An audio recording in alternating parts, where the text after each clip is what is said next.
चलिए स्टूडेंट, आज हम लोग class 12th biology chapter number 11 biotechnology को लेते हैं। UP board and CBSE board के लिए बहुत ज़्यादा इम्पोर्टेंट है।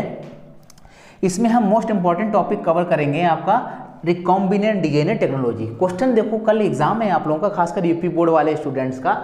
इसमें कल के लिए एक क्वेश्चन देखिए किस प्रकार से क्वेश्चन आपका आ सकता है।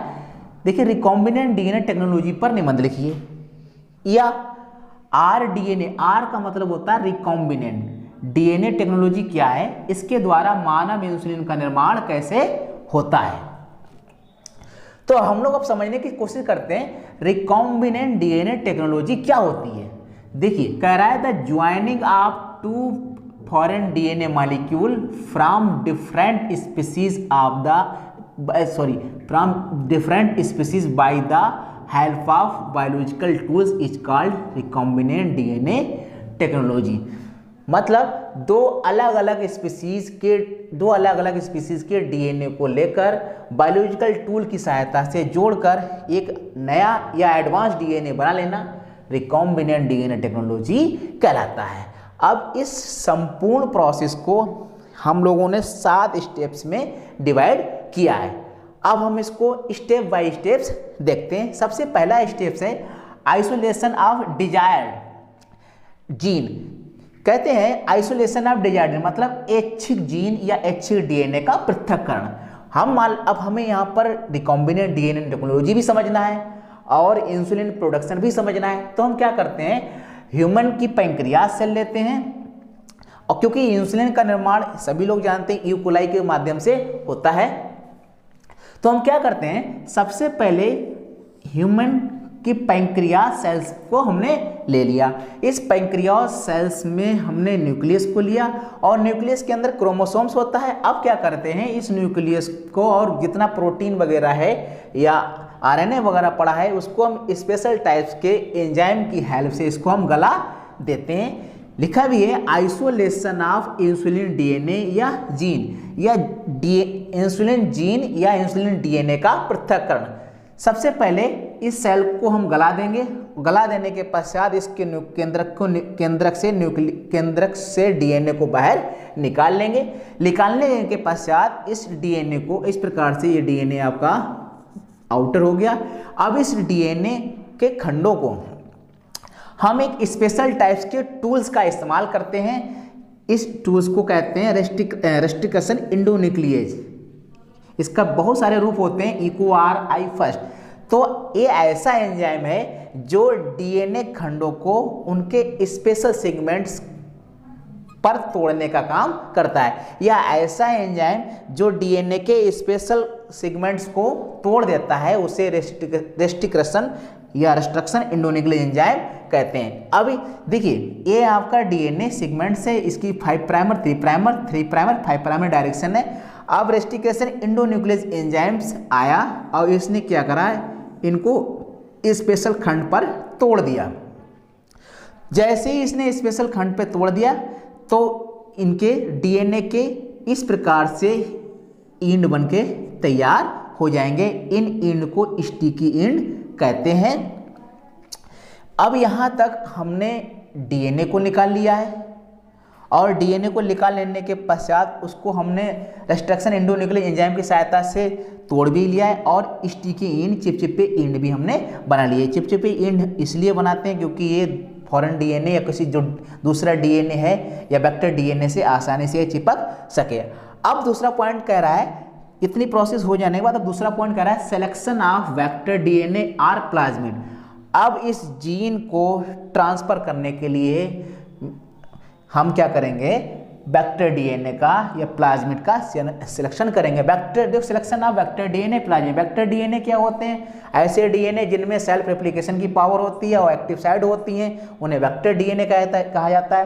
प्लाज्मिड है, फॉस्मिड है, कॉस्मिड, बैक्टीरियोफेज, ये सारे वेक्टर डीएनए ही होते हैं। अब क्या करते हैं, एक इकोलाई सेल लेते हैं। इस इकोलाई सेल में बैक्टीरियल डीएनए होता है और आपका प्लाज्मिड भी होता है, प्लाज्मिड DS डीएनए होता है, डबल स्टैंडर्ड होता है।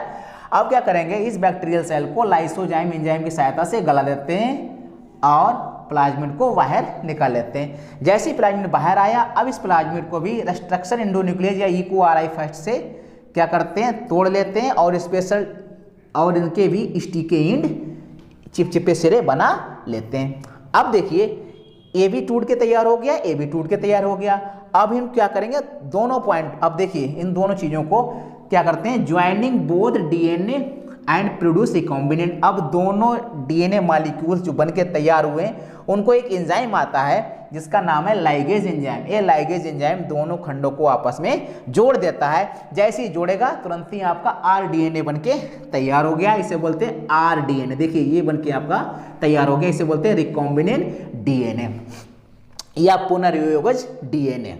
अब क्या है, देखिए 3 पॉइंट तक हम लोग पहुंच चुके हैं। चौथा पॉइंट अब देखिए, अब यहाँ पर RDNA बन के तैयार हो गया है। चौथे पॉइंट में देखिए insertion of RDNA into bacterial cell.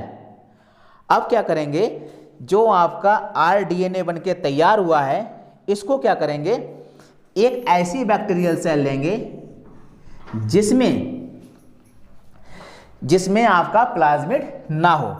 देखिए ये नॉर्मल बैक्टीरियल सेल ली, इसमें कोई आपका प्लाज्मिड नहीं है। अब क्या करेंगे, इस RDNA को इस बैक्टीरियल सेल के अंदर ट्रांसफर कर देंगे। जैसे ही ये RDNA इस बैक्टीरियल के अंदर पहुंचा, इसने क्या कहा, मैंने पहले बताया इसमें रिप्लिकेशन की पावर होती है, इसने रिप्लिकेशन करना स्टार्ट कर दिया। और रिप्लिकेशन जब स्टार्ट करेगा तो बहुत सारे अपने अंदर RDNA बना लेगा और फिर इन RDNA से बहुत सारी E-coli की सेल्स बनके तैयार हो जाती हैं। देखिए मल्टीप्लिकेशन ऑफ E-coli सेल्स, ये मल्टीप्लाई हो गई, बहुत सारी सेल्स बनके तैयार हो गई। अब क्या होगा,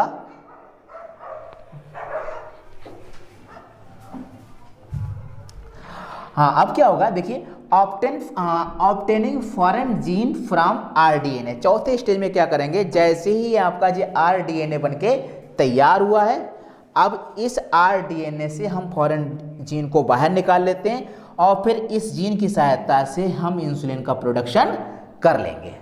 बहुत सिंपल है, आराम से तैयार हो जाएगा। एक बार फिर इसको देखते हैं। सबसे पहले ह्यूमन की हम क्या लेते हैं, पैंक्रियास सेल्स लेते हैं।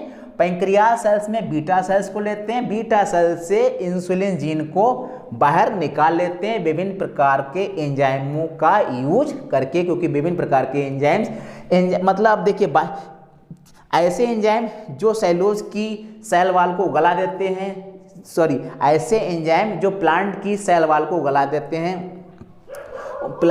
हैं उनको सेलुलेज यानी सोलेलेज एंजाइम कहते हैं। जो एंजाइम फंगी की सेल वाल को गला देते हैं उसको काइटिनेज एंजाइम कहते हैं।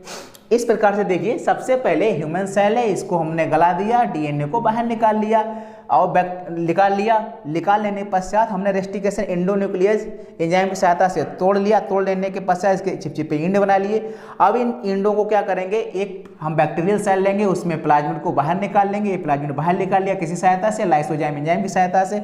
फिर इसको भी हम क्या करेंगे, कट कर लेंगे, वही रेस्ट्रक्शन एंडोन्यूक्लियस एंजाइम की सहायता से। कट करने के बाद दोनों को आपस में जोड़ के RDNA बना लेंगे। RDNA को ऐसे बैक्टीरियल सेल में इंटर कर देंगे जिसमें प्लाज्मिड ना हो। जैसे ये RDNA इसके अंदर फिर इंटर करेगा, ये मल्टीप्लाई करेगा, बहुत सारी सेल्स बनाएगा। इन सेल से क्या करेंगे, फॉरेन जीन को हम निकाल लेंगे और इन जीन की सहायता से इंसुलिन का प्रोडक्शन कर लेंगे। बहुत सिंपल है, इसको आराम से लिख सकते हैं और अच्छी तरह से तैयार कर सकते हैं। ठीक है, अगर वीडियो अच्छी लगी हो तो इसको लाइक और शेयर करें। ठीक, थैंक्स।